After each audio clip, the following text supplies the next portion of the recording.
evening, everyone. Hope you all are having a wonderful day and a great week so far. Welcome to Midnight Hatter Live, the weekly variety show where we talk Gundam, Gunpla, and gaming. I'm Steven, aka Midnight Hatter, your host, and joining me as always, the Gundam explainer, the Blue Gamer, Adam Blue. How are you, sir? Doing good. Blue Gamer, Sony just had their state of play, so I was checking that out. So Yeah. some okay stuff announced, nothing crazy. Smurfs 4? Oh my god, the Smurfs thing. I know it's crazy. I was actually playing a little Smurfs 2 today. Isn't that crazy? It's like I find it interesting when you can enjoy a video game when it's of a IP that you don't care about. You know, you and I talk about this a lot because, like, for instance, the Fallout games, like, Fallout gameplay is so much fun, but you and I are not big into, like, the post-apocalyptic wasteland Yeah. game style. And I think you said the same about Skyrim, right? Like, Yeah, exactly. you're just not into fantasy, 'Cause a which lot of times too, those are more narrative driven, and sometimes gameplay takes a backseat, or it's funny because we were talking about this right before, sometimes it's stats based. Like a lot of the RPGs, the gamers are really looking at stats and stuff, and yeah, but, there's funny, there's another game like that, but called Atomfall. It's like Fallout, Oh, yeah. but it's British, and I found out it's made by Rebellion, the Sniper Elite devs, and it's supposed to be a Interesting. kind of the British take on Fallout. I think British. They're around the Isles. I would be interested in checking that out and seeing what their interpretation of a post-apocalyptic nuclear wasteland is like, Exactly. because Yeah. So We isn't that we do cool? typically get, like, an American perspective on it just because, you get, like, the '50s, you get Yes. the kitschy music, and there's, like, always the Russian bad guys, but, like, I don't know, there's probably something to be said about a European perspective on Yeah, events like that. and that's what actually, because 'cause I'd heard of the game, and then when someone brought that up today on a podcast I was listening to, I was like, "Wow, okay, that kind of is a little more intriguing," because it does look like it has a lot of gameplay to go with it, so I mean, if something it's gameplay. like Sniper Elite at all, then it's Oh, gotta be I know. fantastic. Yep, that's right. Well, tonight we've got an exciting show for you. I've got a little bit of a TED Talk that I guess I'll be presenting, especially after if you guys caught the Gundam Explained show last week, we did a little bit of fan casting for the Gundam live action movie. And over the weekend, I caught one of my favorite movies of all time. And, it was one of those things where in the back of my mind, I started noticing things, the call me Hatter who notices things. And I started putting together this little presentation that I'm going to be sharing with you guys here in a moment. And I think that is Point Break a Gundam movie? That's awesome. That I Probably like not. I like where you're going with this, though. Movie It talk, it it Gundam is a talk. perfect movie. I will say that right now. Point It Break is is good. a perfect movie. So, I haven't seen it recently, but Mm, all the time as a kid, it was on TV or wherever, and I just remember always liking it. Um, I it's a need great a recent rewatch, actually. great flick. Yeah, we'll do a quick, walk through the plot. Spoilers ahead, so guys, if you have not watched, Mobile Suit Zeta Gundam or Point Break, then what are you even doing here? Uh, Yeah, I know. Well, so real quick, what's interesting is so I've been trying to finish After War, Gundam mm, X After War, because I started it last year and I do like it. It's just that then other things would happen, going through these. and it's free on Tubi right now, so Yeah, if you guys exactly. haven't seen it. That's what's, helped, and so, um, I got to a point in the series where I realized, and I'm gonna make a video about this, it you could say it's an alternate, maybe Zeta or an alternate sequel to Gundam, because Interesting. it keeps calling back to things from the original Gundam, but almost like it's exaggerated. Right. And Yeah. I'm like, "Wait," but specific things, and I'm like, "Wait a minute, they're really just talking about," because 'cause they're talking about the past, it's like they're just talking about UC, but they're showing it again, a little exaggerated. So, I find it It's almost like interesting. mythology, Oh, it's like yeah. telling the story of the Iliad or the Odyssey, and, maybe the events that happened between Greece and Troy were true, like the Greek and Trojan War did in fact happen, was one of the people dipped in the bath of immortals and became godlike? Probably not, he was probably just a guy that was really good at fighting and killing, but all the same, there's a quote in the Disney movie Brave, which my daughter absolutely loves, is, "Legends are lessons." Oh, And I yeah. that one sticks with me. I'm like, that's a well-written line, and it's very true where it's like, even if, even if a story isn't true, it didn't actually happen, it probably has some truth to it, and there's Yeah. something we can learn from it. And it's very interesting. I like that you brought up this mythology thing. It's almost like a shared mythology, because even like, I'm into ancient history stuff. Even, before the, modern or the Hebrew Bible, there was the Sumerians that there was a dude named Adam. It was the first guy created by the Anunnaki, like, and there was a flood. Like, I love that these mythologies are very shared and similar, and maybe, and as we might get through with this, that kind of points to where we get our storytelling from. Yeah, It's true. yeah, We always talk about the Joseph Campbell. Uh, some people call it the story circle, but the hero's hero's journey, journey. which Yeah, is like a very, it's a played out storytelling device, but it really does. It resonates with everybody, and and I for a think. while, Oh, go ahead. no, Yeah. for a while, I remember when I was told that, and I was like, "Well, that's just arbitrary. Some guy just made some thing, and then people are like, oh, I'll use that." Like, but as I've gotten older and experienced things myself and other storytelling, I realized there are these intuitive paths humans take in life that I guess is just part of being a human, and they Yeah. are parallel sometimes with what Joseph Campbell was trying to say, because he's a little more direct and it's more adventurous. I think it's more enticing. Uh, Right. yeah, And I think that it comes down to him having that kind of critical analysis where he read many stories and said, "These are the common tropes with all of these stories, and if I can just document them, maybe we can build a recipe to tell stories." Um, yeah. I wonder how much as humans across the world, what we have as shared knowledge that we don't realize we do. yeah, and, I'm sure that, that you have some ideas about how maybe that shared knowledge, we do know where it came from and we just forgot. Yeah, exactly. There Yep, there's always theories about that as and it's well, and hidden. they tend to overlap. Yeah, and hidden in the legends, Yeah. which are the lessons. So, yeah. Amen, brother. See, look at that. We are not even 10 minutes in, and we are already getting We're into done. some deep lore here, deep cuts.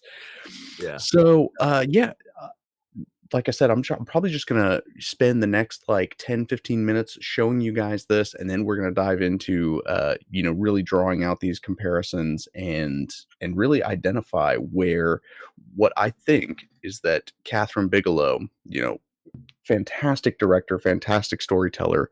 I think that she might have subverted expectations in a similar way to Yoshiyuki Tomino in Point Break as he did in Zeta Gundam, and we're going to identify the ways that worked. Like I said, it's not a perfect analogy, but it is a perfect film and a perfect anime series, so they have to have something in common, right? Yeah. There you go. So let's first take a look at the overall story. If you guys aren't familiar, Point Break, about a FBI agent that moves to, I guess it's California. He is tracking a bunch of bank robbers, and one of the other FBI agents has this theory that they're all surfers. So he goes undercover, becomes a surfer, and embeds himself within this group, and realizes that the guys that he's become friends with turn out to be the bank robbers, and chaos ensues. Um, yeah, Yeah, so that's really and the high level 10,000-foot view of the story. But what you'll find is that there's some turns and some yeah. twists that occur. So first, we look at our brash young rookie with an attitude problem. Played by Keanu Reeves, we have Johnny Utah, obviously playing a similar role to Camille Bidan. Then we have our blonde, blue-eyed veteran mentor, the FBI agent Angelo Pappas, played by Gary Busey, who strikes a very similar image to Quattro Bagino. Insane. I was so stoked when I found these images. I can see this is amazing. Of course, every great story needs a manic pixie dream girl trope with short Yeah, hair. So we have Lori Petty playing the character of Tyler, which is represented by For Murasame in Mobile Suit Zeta Gundam. but isn't that a boy's name? It Oh! We did Look at that. some See, not the inversion that happens. Finally, we have the charismatic villain with ulterior motives, Bodhi, played by the late great Patrick Swayze and Paptimus Scirocco. And yeah. they have a lot more in common than you might realize, besides just being, surfer bros with long hair. Dude, you So, nailed it. You nailed dude, it. like, boom, presentation over, right? Because it's like I was thinking Patrick Swayze, that you would use as Quattro for obvious reasons. Right. But I like how you interpreted it. I think it makes more sense. Yeah, there's something about the magnetic personality of, Patrick Swayze's character where he is able to inspire this group of rather chaotic characters, and Right. and this is where I think you'll find the big similarities is maybe they don't share the same appearance, they don't even share the same sense of formality, but when you look at the group of surfers that he's got robbing banks, tell me that they don't remind you of like Yazan Gable and Jared Mesa and these rather chaotic personalities that are, reckless. They're not interested in, the greater ideology of what they're doing, but yet somehow this one guy with all of his charm, with all of his magnetism, is able to motivate them and lead them into, committing these horrible acts. That is exactly what you see in a guy like Scirocco, who, Yazan is he's kind of an X Factor type character. He's not the kind of guy that he he sounds like the Joker, right? Like, do I look like the kind of guy with a plan? And there was the dude that was always mooning. I wonder if that's him. Exactly. Yeah. That's our Yazan, right? Yeah.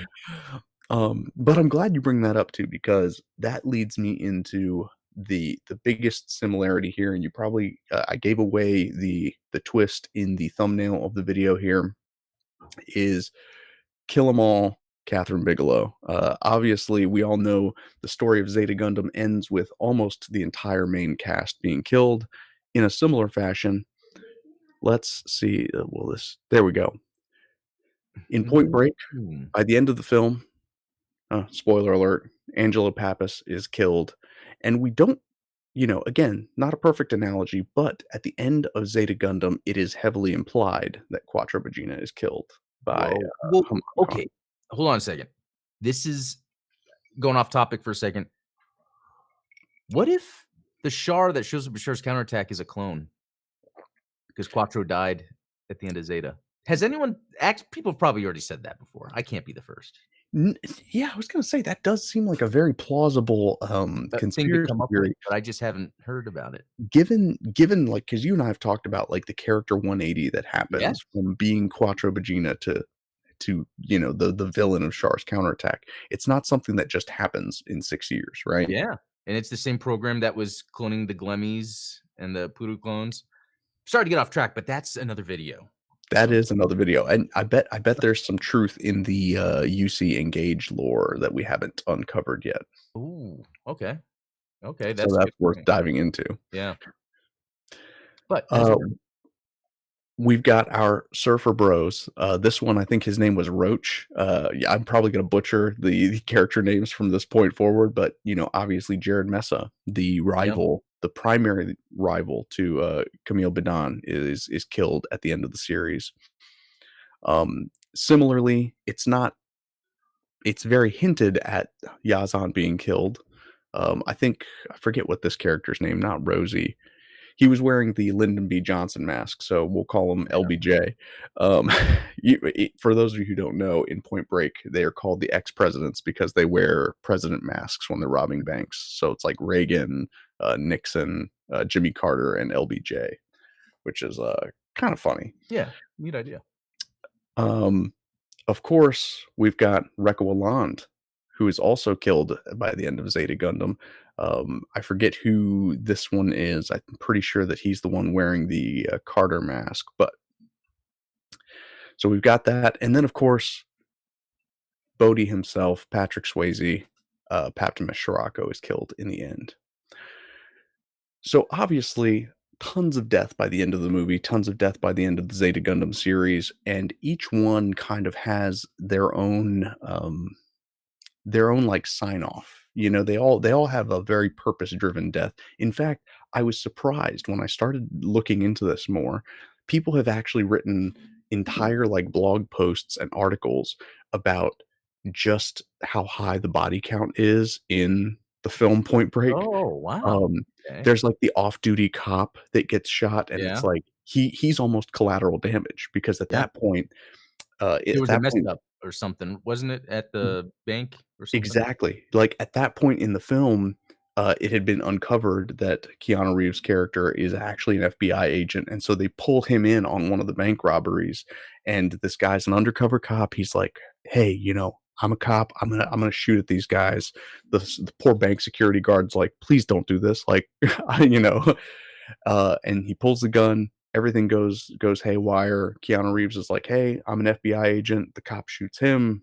Patrick Swayze shoots the cop. It's just all a mess, right? But it speaks to the futility of these things and Yeah. how no good deed goes unpunished, right?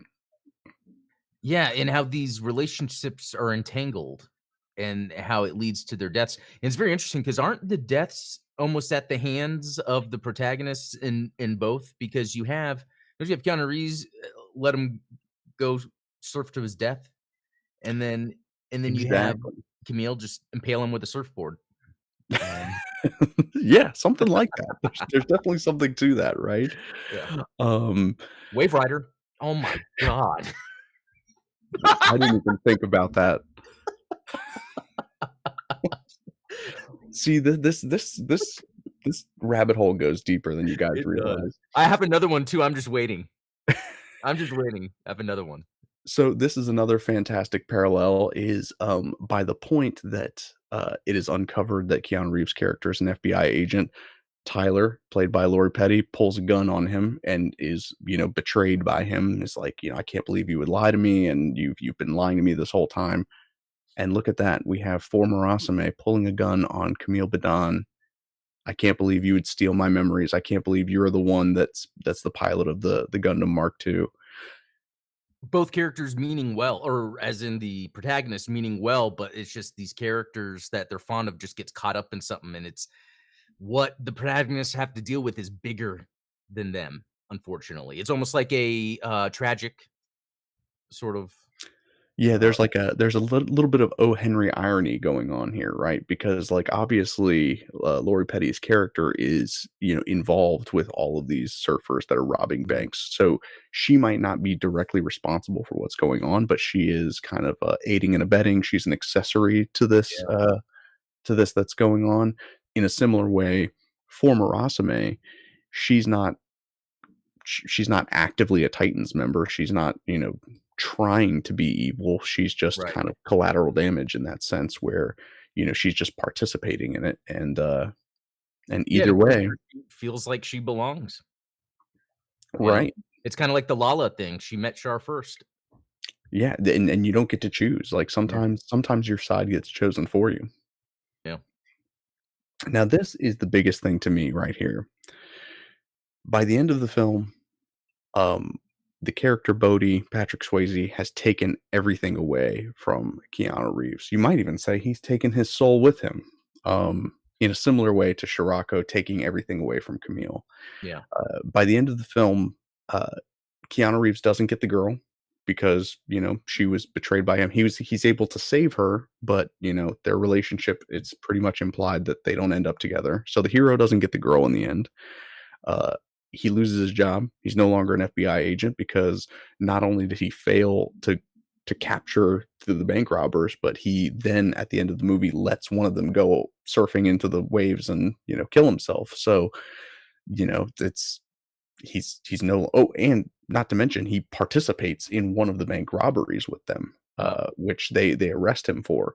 So in a lot of ways, Bodhi's actions take away everything that was important to the character Johnny Utah, leaving him as just a shell of his former self. There's a bit of a new type awakening going on because obviously through the charismatic interactions with this character Bodhi, he kind of unlocks this spirituality side to the character of Johnny Utah and exposes him to alternate ways of thinking and like, oh, there's this adrenaline junkie aspect to it, but there's also something about truly living, right? As opposed to just Yeah, yeah, there's a difference between being alive and living, right? and And that's where I was thinking the similarities would be, Swayze or Pappas in yeah, mm, 'cause it's not like that really necessarily happens, but I guess what that character goes through is still familiar.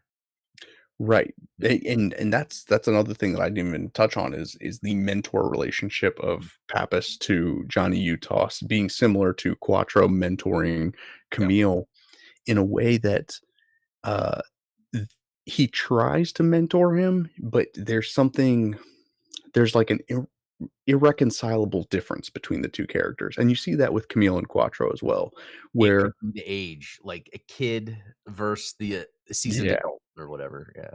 And you see Camille holds against Shar the fact that he's not willing to admit that he's Shar. So there's that Oh, yeah. whole breach of trust that goes on there. Now the Mhm. breach of trust is kind of inverted, right? Because obviously Johnny Utah knows what's going on. He actually does not shoot at Bodhi when he has the chance. So he could have killed him and ended the whole thing earlier. Pappas calls him out on it and says, like, no, you had the shot and like you don't miss. So, I know that you're compromised. And That so seems like a Camille thing. yes. Not that he would have done that with Scirocco, but that's just kind of the emotion that you will see go on through Camille's head.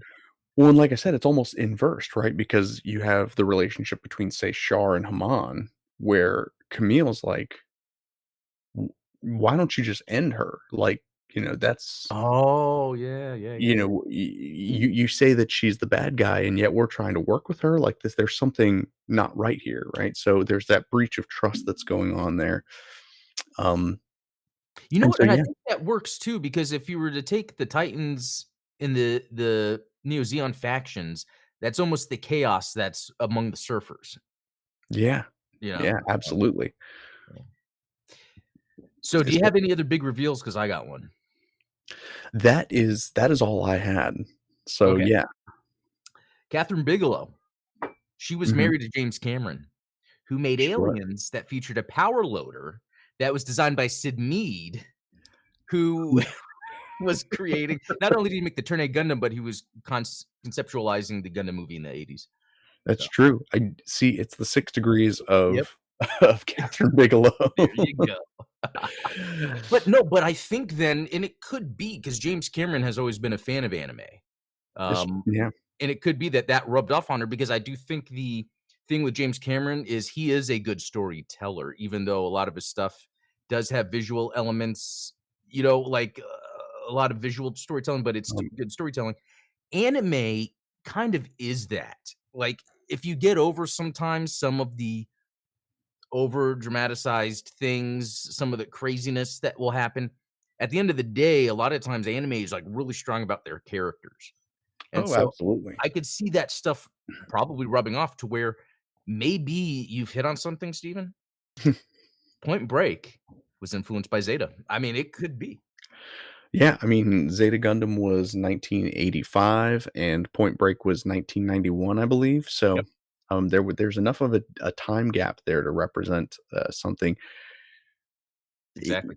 it I've always, admired after watching Zeta, and then I'd look back at other shows that try to do this, like Game of Thrones. I know a lot of people like Game of Thrones, but Oh, yeah. Zeta does a great job of having multi-faction things going on. I've never been so engrossed with a multi-faction thing happening, than Yeah, Zeta. it's almost, it reminds me of like a Guy Ritchie movie where, Oh, yeah.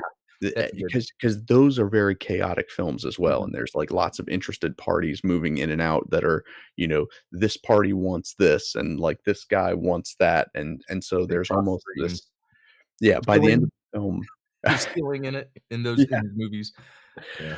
But one of the things that yeah, that I think is really powerful about both the film Point Break and Zeta Gundam is that they subvert expectations in a way that is it doesn't insult the audience's intelligence. In fact, it almost kind of rewards it It does. because they do stray away from the typical hero's journey where, they both have kind of a bittersweet ending to them, right? Um, And for me, the character choi this happens in movies. When this happens in movies, it always gets to me, and I remember when I was a kid, him being undercover, but then Mhm. befriending, like, that simple two-step process of, "I have to lie to be with these people. I'm starting to feel for these people." And then just I remember when I was younger, just going through my head, like, "Well, he is that does that mean he's gonna be a bad guy now?" You know, like, Right. that's, like, going through my head, and then, in Zeta, there's, like, sprinkles of characters that from Scirocco get turned over. You had actually mentioned that, so, Yeah. I think, yeah, that is a major theme that I think stands out to me the most in this is that, ah, and it almost goes back to what I was talking about with, like, Star Wars, where there's this epic battle, but then it's really the fate of these 2 people. Right. And And and there's a gray morality there where you're not sure that you want the good guys to win. yeah, Um, but it's not so much, a lot of people try to write sympathetic villains, and what they end up writing is just, kind of revenge porn, where it's like, oh, yeah. "Oh, yeah, I would do the same thing." There's nothing about what Bodhi is doing that is like, "Oh, I would want to do that." Like, of course, I would go rob a bank. Like, that's exactly what I would do, and it's the same way with Scirocco, is even if you identify the injustices within, both the Federation and the AUG, Scirocco's course of action is not one that we empathize with. Um and so, yeah, once you start to see characters that get drawn into that orbit, you start to, I don't Oh, wanna say empathize with them, but you start to see, like, well, maybe there's a way that they can be redeemed somehow. yeah, because 'cause you're like, what's going on? What's happening? Are we gonna see how it folds out?" And then you see how it unfolds sometimes, especially with Rekua. It's like, wow, it's going that deep, huh? And Yeah. And similar to, like, even the original Gundam series, I didn't even touch on this, but, you have the character of, like, the FBI chief that is played by John C. McGinley, of Ooh, Scrubs fame. yeah. Um, he's constantly, yelling at, Gary Busey and Keanu Reeves' characters, telling them that they're not doing a good job, like, that, it reminds me so much of characters like Commandant Wakane and Lieutenant Reed and General Rebel, the way that they talked to Bright Noah, and the way that it was like there's this bureaucracy that's holding them back from doing their jobs. So, Yeah, that's right. there's That's that other inner conflict almost, but it's exactly. among the peers. Yeah. So it's a fantastic, um like I said, it's a fantastic series of similarities. Obviously, there's no mobile suits in Point Break, which is a huge disappointment because there Hey, the should have been. surfboard, uh, There's surfboards, yeah. here's something. So, isn't Fast and Furious supposed to be like a spiritual remake of Point Break? I believe so. Yeah, I mean, there's even, you could draw like a direct parallel between, the pattern of speech that Paul Walker has in those films to Keanu Reeves, like. Yeah, it's the chill, relaxed dude that gets the stuff done, and he talks slower than Adam. Like, yeah, and so that's interesting because, those movies I think did a little differently where it was, like, just less about the death, though. I mean, there was people that died, sure, but it was more of, "Here's a And shocking then they death." came back. Yeah, yeah, that's true. Um, and then did you ever see the Point Break remake? I didn't, but that came up when I was doing research for this Yeah, piece. I didn't see it, so I'm not too sure, how it did or if it And held up. I would be concerned that, similar to what happens in, Fast and the Furious, where it almost kinda misses the point, because at the end of Fast and the Furious, at least, the first one, like, obviously the cop gets the girl, he gets to keep his job, like, everything kind of works out in the end. Even Dom Toretto, the Yeah. bad guy, is not really a bad guy, he's just, Mm.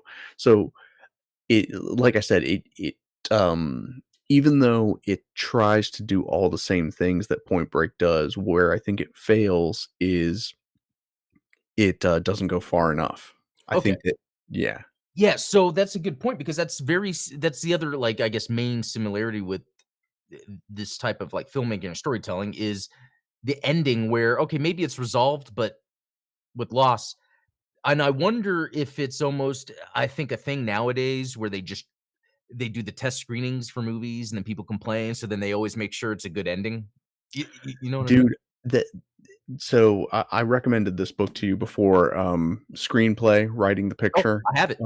I Yeah, bought it after you it's, read I just haven't read it. Sid Fields, right? I'm looking at it right now, I think. Yeah, my copy is, like, totally, like, dog-eared. I've got tabs on all these different Oh, pages, like, "Ooh, that's a good story. Ooh, that's a good plot good element." idea. Fantastic book. I recommend it for anybody who's interested in storytelling, even if it's not directly related to screenplays. But one of the anecdotes that the author mentions is, the original script for Pretty Woman, which I promise this has a point. The original script for Pretty Woman was a film called $3,000 because if you guys remember in the story of Pretty Woman, Richard Gere's character offers the prostitute Julia Roberts $3,000 to be his date, right? Um, but the ending of the book, obviously, or the ending of the screenplay, very different than the ending of the final picture, is that they don't end up like they do end up falling in love, but there is the conflict between them and they don't end up together. In fact, he kicks her out of his car, gives her the money, gives her like what is it, the earrings or whatever, and they part ways. And it's like this very bittersweet kind of broken ending where they both end up back where they began, but having lost something because you saw that they were together and they had the Yeah. potential to build something like you said, they put it in front of a test audience, they put it in front of the studio, and they said, "This is terrible. This is depressing. No, we're not gonna make this movie." So, flash forward, and we've got Julia Roberts ends up with Richard Gere, and it's a happy ending. Um, Okay, so then I'm wondering, like, Double Zeta ended happy. Like, Even A New Translation, Tomino changed the ending oh, that's to right. where That's right. Camille gets his happy ending, and, he and Fa end up riding together into the sunset, as it were, and so it's so it's fascinating that even, like, the auteur, even the person who's responsible for telling this story, they will look back on what they did that was so brilliant, and they will retcon it because it's like, "No, I don't wanna go there again, like, I wanna refresh this, I wanna give it the happy ending that it deserved," and it's like, in That is an doing so interesting thing. yeah, You know, George Lucas did that famously. exactly. And when he did that, it was a very pivotal time in my life. What did Mm, I don't know, 12, 13, whenever the special editions came it out. killed your childhood. No, it was the opposite He because made it. I was seeing how, because the filmmaking thing, I was so into Mm, filmmaking and seeing how he went in and CGI being bigger, and then the minute I was like, "Oh my god, this is so," I would love to have a movie that then later I can, like, go back and adjust it, and then, like, and okay, make fix it that up. right. Yeah, which it's very interesting because I think I've gotten to the point where I think it's okay to change things just because the original still exists. That's true, except Yeah. for the fact that, Lucasfilm tried to, like, round up all of the copies of the original so that they could destroy them and, like, remove them from the lexicon. Circulation, Yeah. like back when it was all physical? Exactly, so, like, Wow. those, VHSs, like, the 3 set VHS that was before the special editions came out, those are, like, a super rare collector's item because Lucasfilm had bought them all back from retailers in order to get them off the shelves and only push the special edition. Was it the THX or is THX the special edition? It was before that? I think Yeah, the T because there was a silver box set and then there was the gold box set, yeah, and, I the had those. gold one I think was the remakes, the silver was, like, the THX ones, No, actually, I think or was it inverse? one was widescreen, one was non-widescreen. Oh, okay. Yeah, I remember that because I was all big on getting all my movies in widescreen when I was younger, 'cause, yeah, I was a big movie buff, but, um yeah, okay, so then could it have been the ones where it was, like, the full art that was on it Something like instead that. of, like, something that designates it as a certain edition? Something like that. Yeah. The painted, I forgot who the painter was, It for wasn't Ralph McQuarrie, was it? no, yeah, it was another guy, I forgot his name, I think he did the Indiana Jones posters too, if I'm not mistaken. Maybe I Yeah. Hmm. Oh, yeah, it looks like, Kyle in chat here says that the silver was the wide and gold was the pan and scan. Cool. Okay. Perfect. Yeah. Yeah, that was a pivotal time in my life, yeah. And that even that is a, it is a controversial decision because obviously now you have directors like, who's it, Eggers, that Oh, yeah. intentionally shoots in like 3:4, um, because he's trying to use it for storytelling purposes. And so the idea that you can just crop or expand footage to fit a screen because that's what the standard is kind of, it's kind of limiting for artists because for artistic purposes you might want that 4:3 ratio, whereas Yeah. No, that's interesting because Zack Snyder famously went back with the Justice League, his Justice League, and made it that, and you know Mhm. what? I get it and I like it, and I think sometimes it works. I feel like filmmakers could mess around with that more depending on what it is they're trying to portray on screen, you know? Like, I feel like, um, I remember when I would watch a kung fu movie when I was a kid on TV, or I would later watch it widescreen, and I'm seeing all this room that they're moving in and how the cameras are moving a little yeah, like that pan and scan, like, Yeah. oh, kills it, but, being able to have where you're seeing the full actual frame. And and it's funny because I think the only reason I got into widescreen when I was younger is because that was like the film thing. "Oh, this is how it is in theater. I can see the full thing. It's cut off." Right. And then I remember people, like, later on, widescreen TVs come out, and it's like, "But then there's black bars." It's like, "Who cares?" And it's so funny because, it's become like it has become a storytelling tactic. There's a short story written by one of my professors from school actually. And one of the things that he did that was really fascinating is in this short story, it changes tense.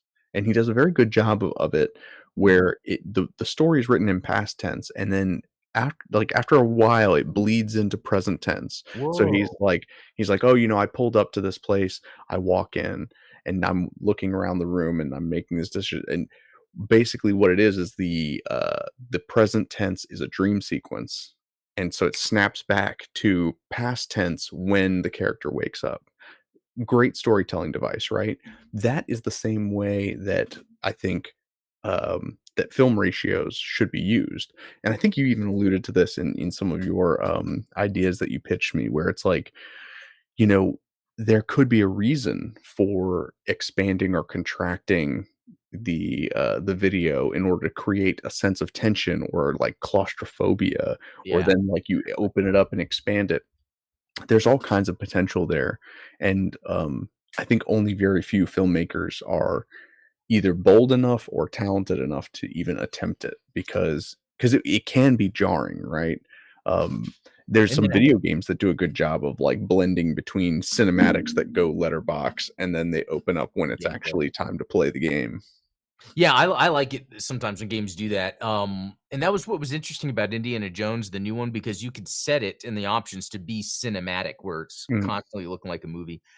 Um, yeah, yeah, that's a good one. Yeah, because I feel like right now, any movie studio that's funding a movie is gonna say, "No, don't mess around with the ratio." Unless it was right. Christopher Nolan or, Robert Eggers. It Yeah. depends who it is, and they'll be like, "Oh, okay. Yeah, you can do that."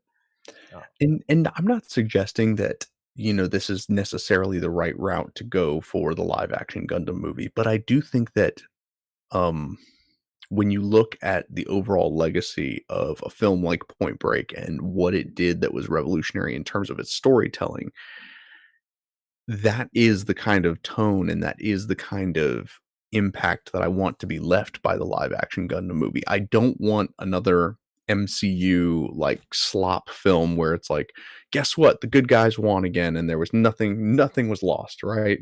Because usually, I mean, yes, there's occasionally some personal loss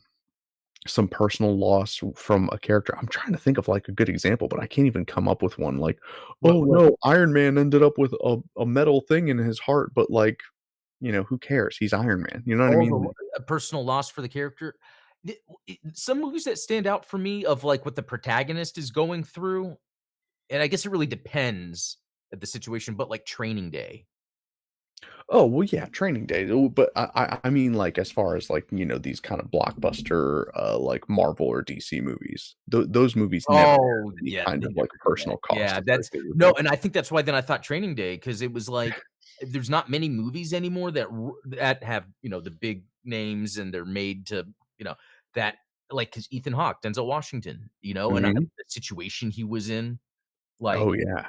but because I love that sort of thing. I don't know how to explain it. It's like a tense sort of, where you're at the edge of something happening and you have no idea how it's gonna go.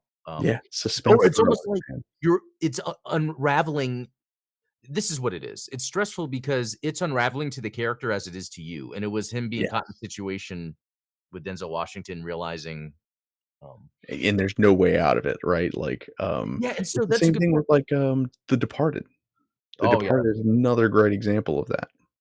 Yeah, I'm trying to think if there's any movies I've seen recently where I was, like, really struck by loss that a character had, and it really allowed me to but, it's tough. Man, what was the last movie I even saw in the theater? It wasn't Kraven the Hunter. There's nothing in that No. well, okay, so I think you bringing up Point Break as a tone for the Gundam movie is actually a great way to go about it. Are there any other movies that don't have to be sci-fi, don't have to be with robots, that has that tone? Like, I would almost say because I always go back to this Rogue One, but Yeah. I don't necessarily think the characters were done the best in Rogue One, but I think the tone of the action made sense. The characters could have been better. Yeah. I mean, I just finished, Skeleton Crew, and, Oh. and I really enjoyed it, Oh, cool.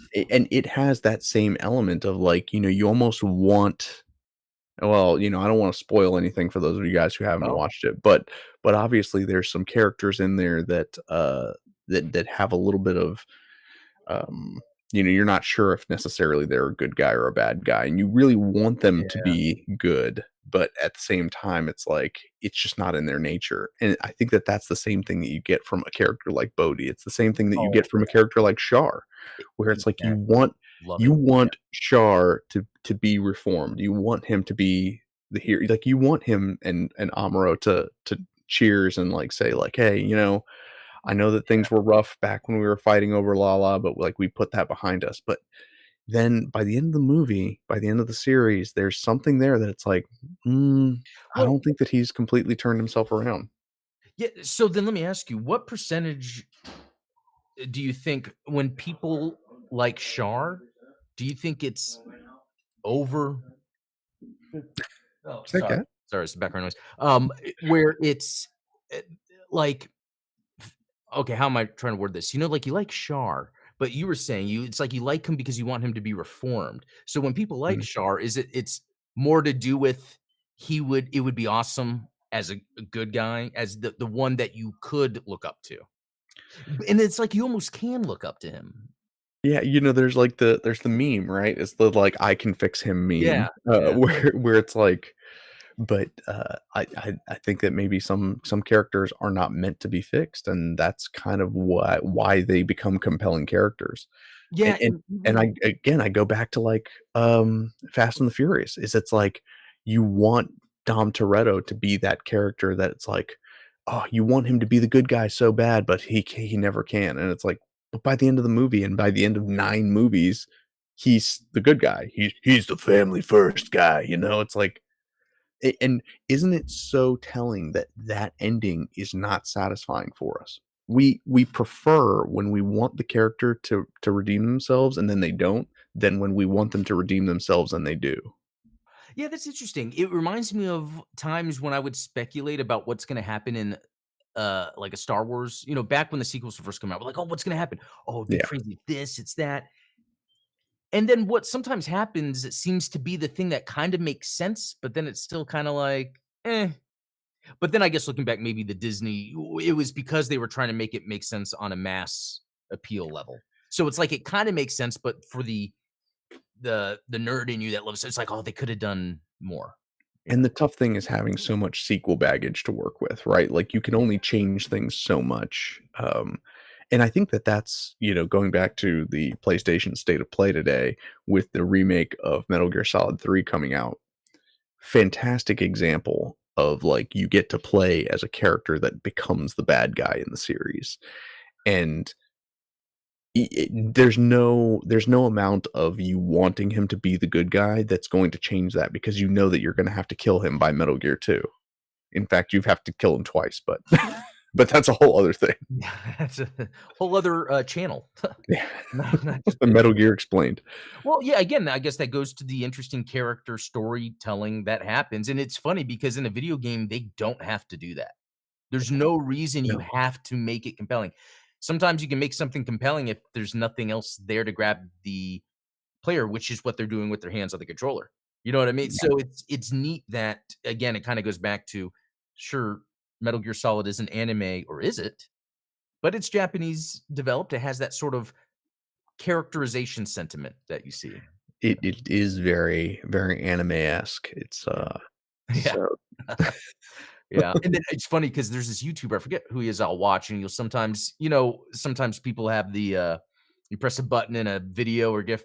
He has the one where it's from, Metal Gear Rising: Revengeance, where the guy goes, "Where's the source? That was me," or something like that. I forget. It's like, the isn't it the president you're fighting? it's, Senator Armstrong, yeah. Senator, there it is, yes, yeah. Yeah.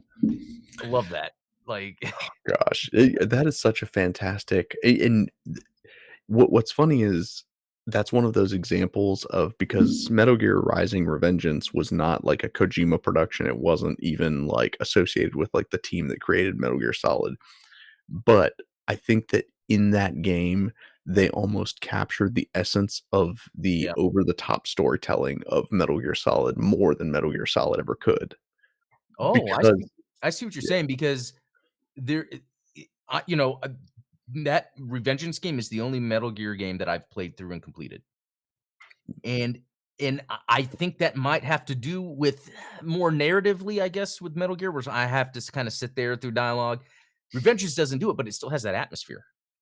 it does, and it's still got, like, the boss fights, it's still got, like, larger than life characters, Yeah, which is a big thing in all the Metal Gear games, like, yeah, you've got a guy called Revolver Ocelot that swings a gun around and is like, you're sitting here in this, like, high-tech nuclear warhead storage building, and you're fighting a guy that's using cowboy guns, like, what? It's yeah. That's ridiculous, like, absolute and it's funny because obviously Kojima is a big fan of, like, James Cameron films and stuff like that. It's like, can you imagine James Cameron making a movie where, he's got, like, a female sniper that's scantily clad and, like, that just well, it's weird.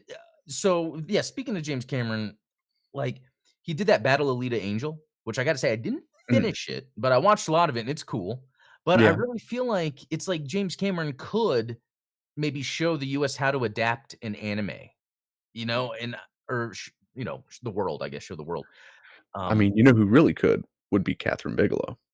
well, yeah, she kinda did. Just No, bring it full circle.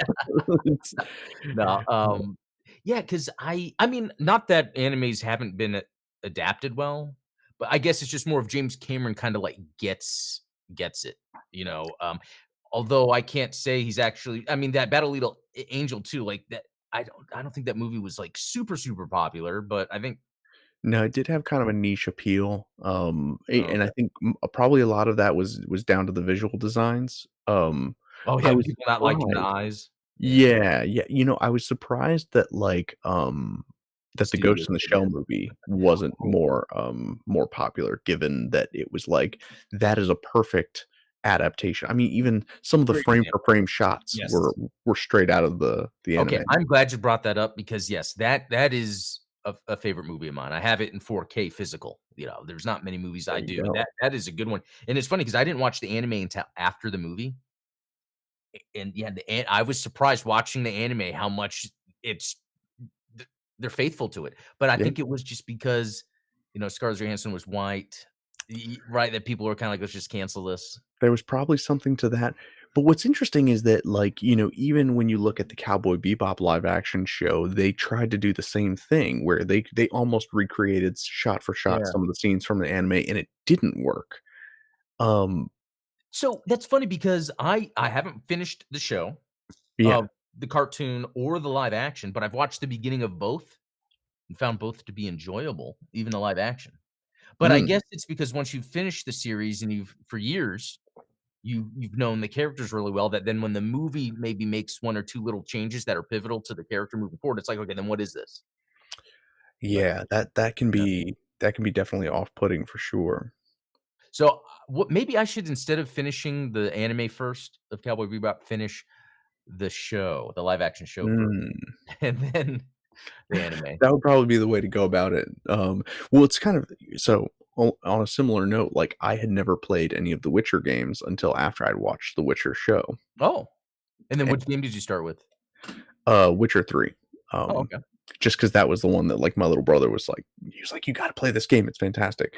And what's interesting is my wife and I both watched the Witcher show, and then we played Witcher 3, and I'll never forget, she was like, "Is it just me, or is the video game more charismatic than Henry Cavill?" Like, Oh, she they she really was like, like "The that? show sucks." Like, Oh, after seeing the way that Geralt of Rivia talks in the game, it's like, wow, Henry Cavill played it with, like, no personality, which is kind of unfortunate because obviously, anecdotally, he is a huge fan of the books, huge fan of the games, and he was trying to, be as true to all of that as he possibly could. It's just, I guess, unfortunate that the direction and the production of that show, I think, toned down what his role was in the show. Whereas in the books and in the games, like, you spend the entire game with Geralt because you have to, because you're playing as him. yeah, Whereas in the show, you're bouncing around between this cast of characters, and they try to do the Game of Thrones thing where it's like, we're gonna portray yeah. this story from lots of different people's perspectives. And so all of a sudden, Geralt goes from being this character that you're spending all of your time with to a character that you're only interacting with like 5 to 7 minutes at a time. Yeah, it's interesting because, yeah, I've played Witcher 2 and 3, haven't beat them, but played them quite a bit. I do like how Geralt has kind of this underlying, almost like l lighted, confidence where it's almost like he's chill, but he almost has this, like, underlying He's got a little bit of uneasiness. snark to him. Yes, that's a good way to put it. It's like a snark where he doesn't come off mean or rude, but also not, like, excitable, but he has this kinda, like, really cool character, Yeah, and I wonder if and I can only imagine because I think Henry Cavill's really cool, even though I saw him in Superman, obviously, and then that yeah. Man from Uncle, and then I Mission didn't see Impossible. that one. He's great in all those, and he plays completely different characters. Oh, and a newer one, it's, the newer Guy Ritchie movie that he's in. Was that Argyle or was that, No, the one that but actually, yeah, Ministry of those Ungentlemanly, yes. yeah, Warfare? Yeah, He has range. he And so does. and I wonder and then he left to production. I wonder how much he's excited about a movie, he gets people to wanna make it, and then he starts making it. He's just the actor, and then he realizes the people around him aren't doing a good job making it. And you're like, "Damn, I wanted to make this thing, and maybe the director's not what I wanted. Maybe the producer, maybe the design," and then he kinda just phoned it in until he could leave. Because I've gone through that before. It hasn't been anytime recently, but I remember when I used to do more, like, group things, yeah, Mhm. can't really and then after a while, you're with the group and you realize, "Wait a minute, this isn't gonna work." Well, it's like being on any group project where, you're in school, you get assigned to a group project, and maybe you're excited about the material, you're Yeah. excited about your part of it, but everyone else is kind of, Yeah, they whether don't they're phoning it care, in, they or don't you realize you care. have to carry something else and not what you wanted to do, and then it's That like, can kill your motivation, that can kill your enthusiasm for a project, absolutely. And yeah, that's unfortunate because, uh, yeah, I feel like there's no room for that in the world. And I've mentioned this before, where the true gift of storytellers and auteurs is not necessarily the vision that they have; it's their ability to articulate and get people on board with that vision. And yep.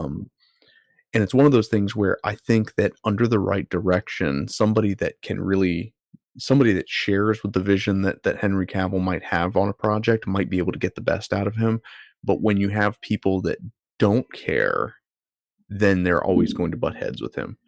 Um, because he's always willing to give 100% to any role that he's doing, but obviously he's not going to write, direct, act, do everything. So Yeah, it's very interesting because I'm not gonna get into it too much, but that whole Blake Lively, Ryan Reynolds, issue, there was this you video won't that drop this. there's that video that came out recently, because people are showing all this stuff from Blake Lively, where she had an interview where she's saying when she becomes an actor in a movie, she tries to insert herself where then she can take over the movie.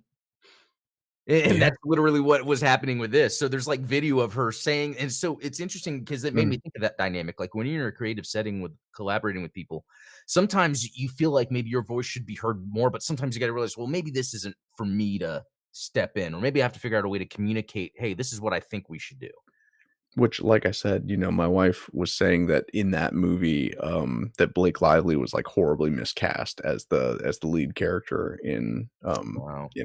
and what was interesting is they had some cinematic choices in that film that I saw them, and my wife and I talked about this because she was like, that's not the way that it happened in the book. Like, you know, when the guy burns himself on the oven and like he turns around and hits the main character, like, there's like an interaction that happens there. And I was like, you know what I bet they're doing? They're making it seem like she didn't do anything wrong by making it like she's misremembering it and she's the unreliable narrator.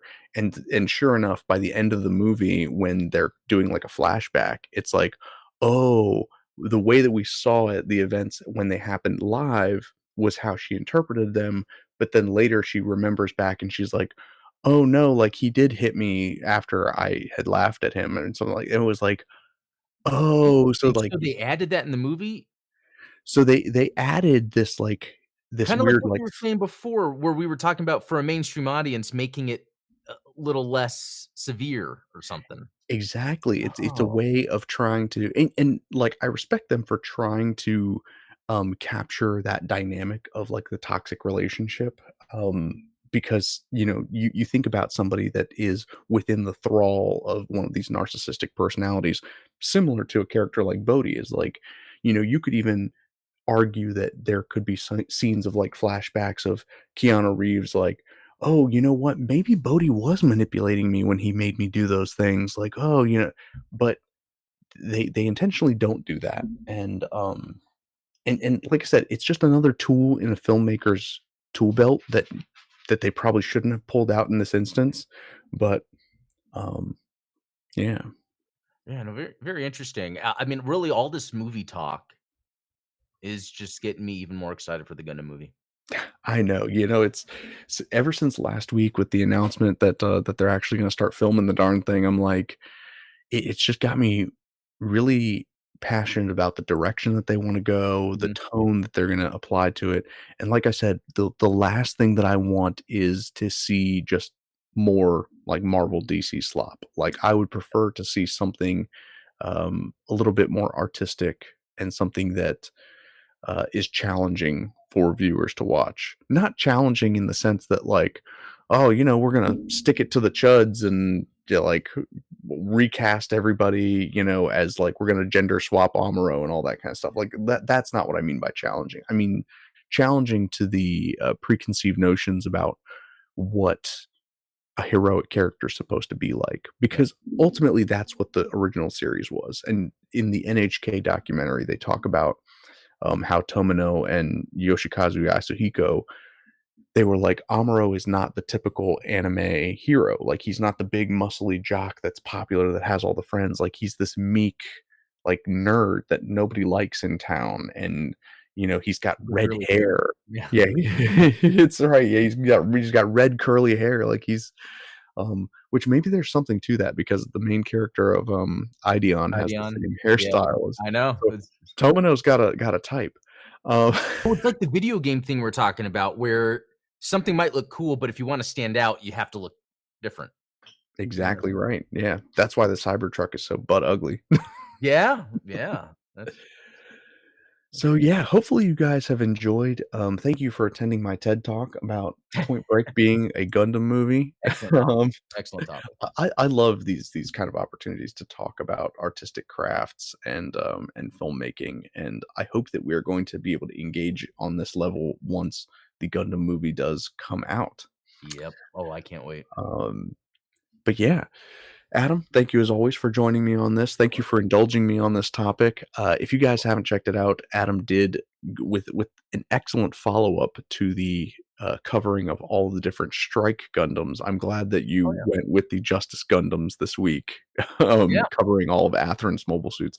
Although you did leave out the Aegis Gundam. Or I didn't. I saw that comment, but it's in there. it's in there. You might have missed it, but it's in there. It's just not in Oh, order. oh, gotcha. So So yeah, maybe yeah, because someone else it's funny how often in my videos I get comments of things I missed that are like, "Yeah, I did miss that." But then things are like, "No, it's good." actually, you missed that. Yeah. See, so that maybe I need to go back and watch from the beginning again, instead of skipping around. I was like, "I'm gonna No, find that you just but dude, I do the same thing because a lot of times when during work, my videos go out in the morning. I'll turn it on or a video, and then I'm doing work, and then I'm looking, and you know, we miss things. Yeah, typical. See, this is why I encourage people to not do that with Gundam, right? And here I am doing it to your videos, like a Nah, but no, thank you, sir, and, again, like I said, you guys definitely go check that video. I'll have a video up, this Friday that I hope you guys are ooh, excited about. I'm hoping that I'm hoping it's gonna make the right people angry. Let me put it that way. that's a good way to put it. Until tomorrow, we're gonna be, live with the Gundam Explained show. Yeah. Anything I'm forgetting, Adam? No, no, I think that's about it. That's about Awesome. it. Well, you guys have a good night. Stay warm, and, we'll catch you next time. See ya.